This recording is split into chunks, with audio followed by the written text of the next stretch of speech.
That's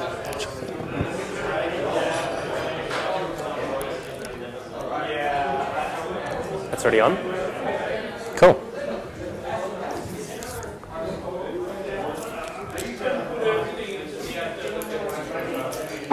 No, I just had to start somewhere. I'm not going to be very long, so if you're considering going home, feel free to stay and then go home. Or go to the pub. We can finish early tonight and go to the pub. A pre-9 o'clock finish would almost be a record. Does Matt want to give an impromptu talk just to keep us through till 10 p.m? No. I don't have my laptop with me, so. So last week I told Jesse that there was some stuff in Swift 4 that solved some problems that I had, and I'd present on that. And he said, don't injure yourself at basketball, because probably 3 times in the past I've offered to present and injured myself the week before. This time I injured myself 6 weeks ago, so I can wiggle my fingers again. So that's all right. But when I came to look at it, the problems that I had, I couldn't work out. I couldn't reproduce them, and I couldn't work out how Swift 4 solved them. So I don't really have that much to present on that side. But the main thing I wanted to see was around protocols that have an associated type, and then you can't pass it around as a protocol anymore. It can only be a type constraint because it doesn't know what the associated type is. And I thought that was in Swift 4, but it sounds like it got bumped. I can't find any reference of it being in Swift 4. I don't think it's anything that you're looking at. There's performance, that's a different thing. But I assume you're going to talk about type ratio, right? Going to talk about? Type ratio. No, I'm not going to talk about type ratio. I just wanted to show like a couple of little simple things that I also hit that are solved in Swift 4. So a little while ago, we were mucking around with this problem of like pulling strongly typed values out of a kind of weakly typed systems. That could be like the JSON stuff that you're getting back, but Codable solves a lot of that. So we're looking at pulling stuff out of the info dictionary and the bundle, and how could we come up with a way that, just a really easy way of just specifying in one place what those keys are and mapping them. And I guess when we say strongly typed, there's still one place where we're mapping to a magic string, but hopefully we only have to do it once. So we had this idea that we would essentially wrap the info dictionary and then provide the keys that we want to access out of them. And then we would essentially provide a way of automatically extending by NS bundle now to return that type, so we could interact with it in a strongly typed way rather than just mapping in keys and having to worry about this kind of string to any and not really knowing what you're going to get back. So that was the problem we were playing with. And we'd like to interact with it with a subscript. So it'd be really nice to just have a little subscript extension and say, let's just access it by the key, and it'll pull out the value that we want. Of course, we have tests for this. That's the way we roll. Do they run and pass?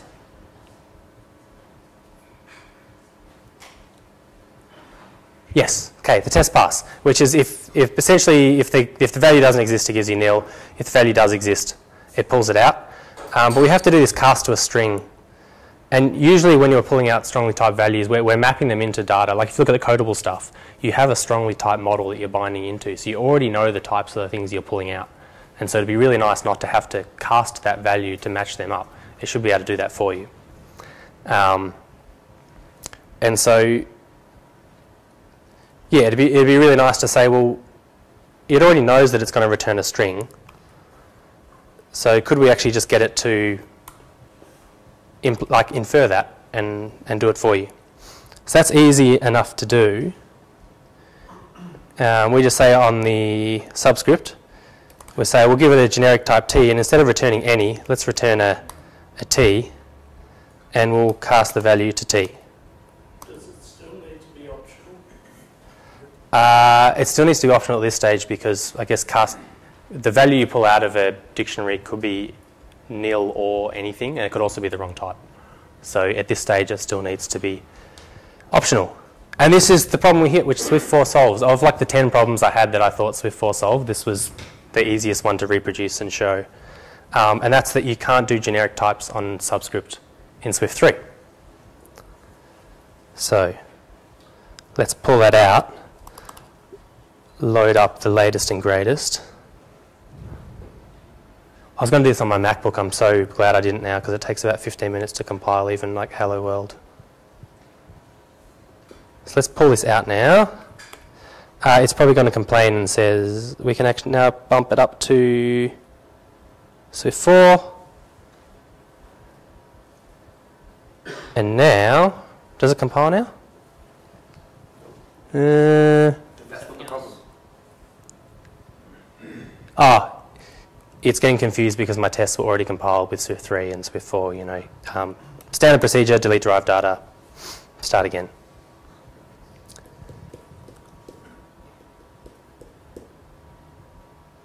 All right, and so this is actually just a problem in our test now where we were pulling this stuff out and casting it, but we actually already know what the type is that's coming back now.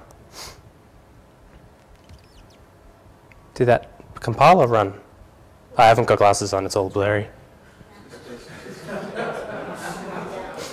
So I can't type and I can't read, I'm like a grey programmer.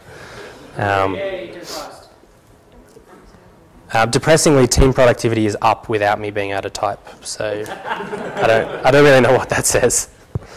So let's say we want to pull an int value out. It says name, that should actually be build. And pull it out as... Alright, so it doesn't cast to int very well, so our implementation... So partly, that's one thing I wanted to touch on is that obviously you can put generic types on the subscripts now, which is kind of handy. You couldn't do that before. In Swift 3... Go up for a sec, Stu. What was that? Go up for a sec. Go up for a sec. So there's a string though, right? Yes. So it actually is a string, and that value usually in your info dictionary, like in your bundle, is it is a string. Almost everything in that is a string. So what we need is not just a cast to a string, we actually need to convert it. Yeah. And so we might go and say, what we want is t, but we want t to be this convertible type, kind of like codable. And then we can return that.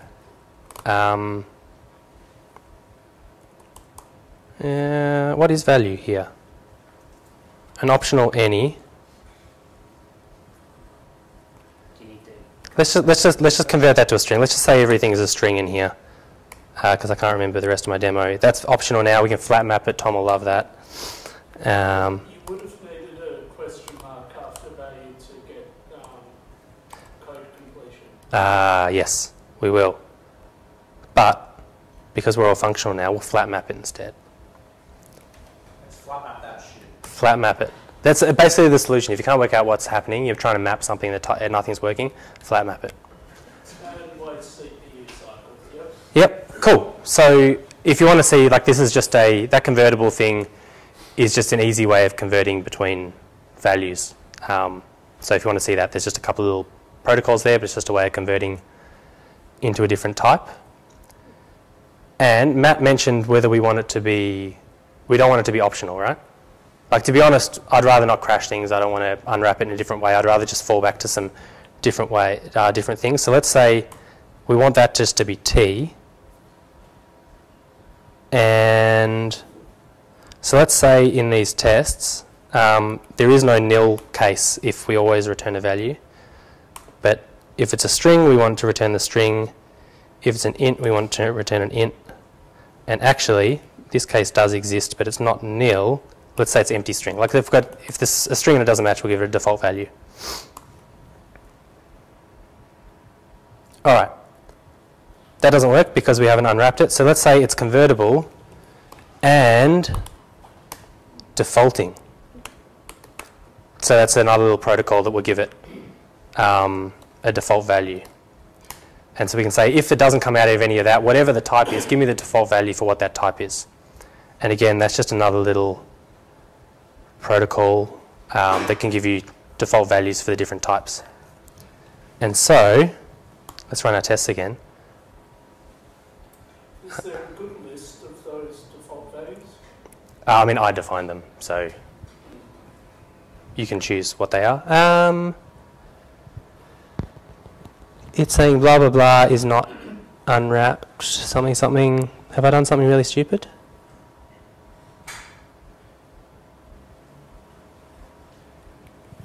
That seems like it should be doing the right thing. Is it that it wants these to be optional?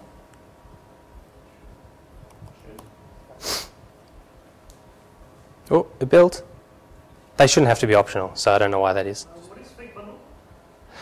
So the other thing I did, which I probably didn't touch on, is if we want to be able to, if there's a bunch of things in your code that depend on values out of the bundle, I want to be able to unit test everything in the app. So if there's things that depend on the info dictionary, I want a way to test that. So we basically say, in this case, all we care about from the bundle is the info dictionary. We define that as a protocol. The real bundle obviously already implements that type for us. But it just means that in our tests we can say, let's just create fake bundles that essentially imitate real production. So yeah, just being able to inject it, and then we can inject that dependency into anything that depends on the bundle. We don't do that in that many cases for the bundle, but we certainly do that thing of defining a protocol and injecting stub implementations pretty often to make things testable.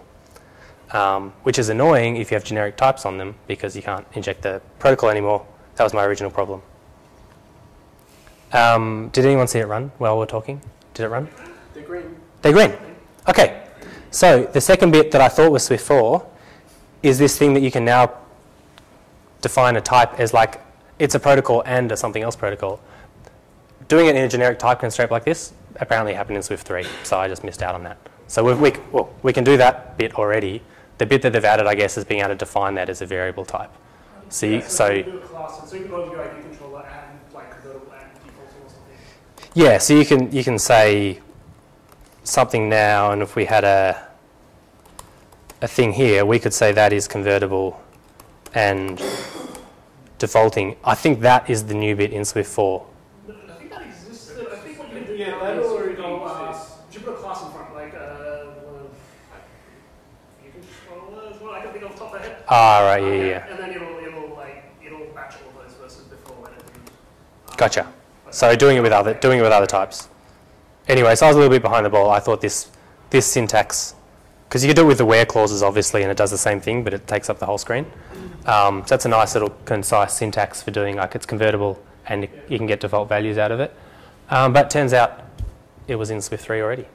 So Codable is actually that with encoding and decoding. yeah. So I learned something from putting together this little demo that already existed for over a year, and I just didn't know about it. But the generic type constraint I think is actually really useful, and that really nice syntax of being able to do subscript into it. The more you build higher level models, I think that's a really nice way of interacting with your models. So being able to do that is, yeah, really useful. Anyway, that was just a little bit into the actual bits of Swift 4 that I found useful, and I can't reproduce their other problems.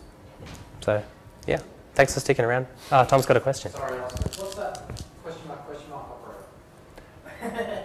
That's like, so on, Built-in thing? it's a built-in thing, so I guess in Scala it'd be like, I don't know what the exact thing is, like flat map or else kind of thing. So do this thing and give me the value, and if it doesn't exist, give me this default value. Can I ask a second question? Yeah. Why don't Swift developers like FP? Because you've just reinvented monoids and a whole bunch of categories. Well, we're scared of those words. I know. Yeah, I know. But you, like, We like burritos. You mean there's existing operators that do these when you things? say default value, that's a thing in FP. Mm. And you just defined a whole bunch of stuff in terms of the types and the constraints on those types. Yes. And like that looks very similar to Scala, for example. Like Yeah, yeah. that type definition. It's not Swift unless we invented ourselves. Well, I think it's really great that Swift is bringing that forward, and there's a whole bunch of people wanting to do better. But it seems like we're doing that very badly, and we're not working for what's already there and improving it. Yeah, so when Swift came out, I'd just been doing, like I'd been trying to teach myself Scala for 6 months, and I'd worked on a few little Scala code bases. And I got really excited because, yeah. I was really excited because I guess there's similarities in the syntax, and there's similarities in the kind of ways you can solve problems that got me really excited. But I wasn't a Scala expert already, so I basically just ditched everything I knew about that and I'm trying to solve the same problems again. But yeah, I totally agree. There's like a lot of this stuff. There's existing high-level operators and concepts that already exist in other languages.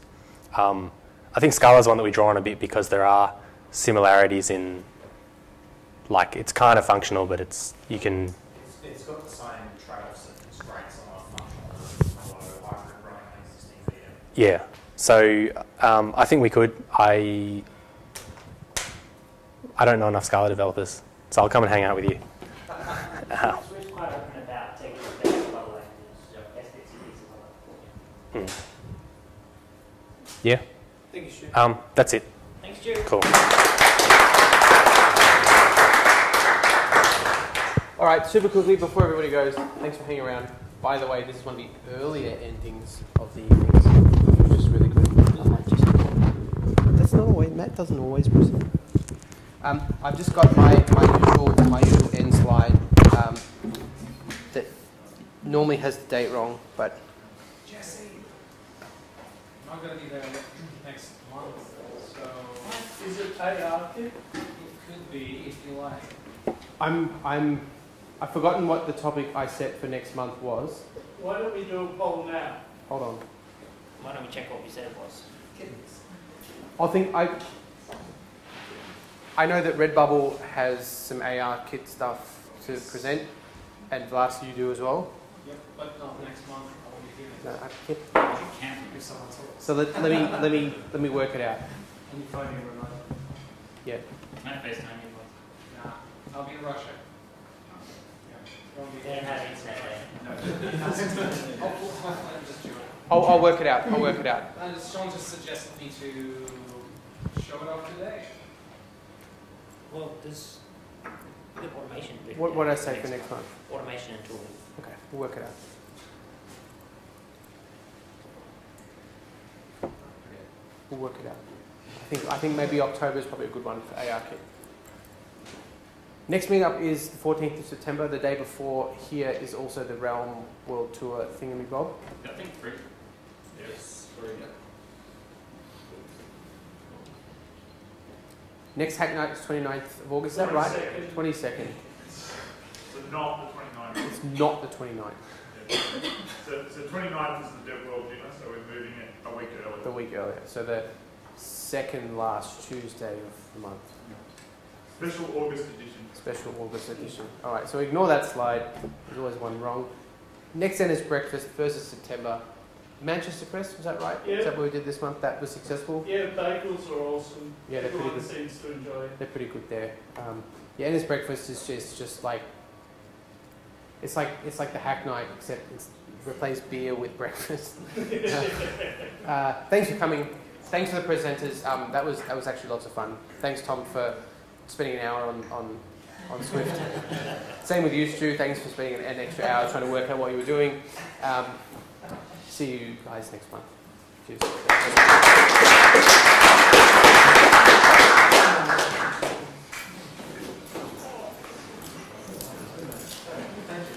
I just realised I won't be here next month either.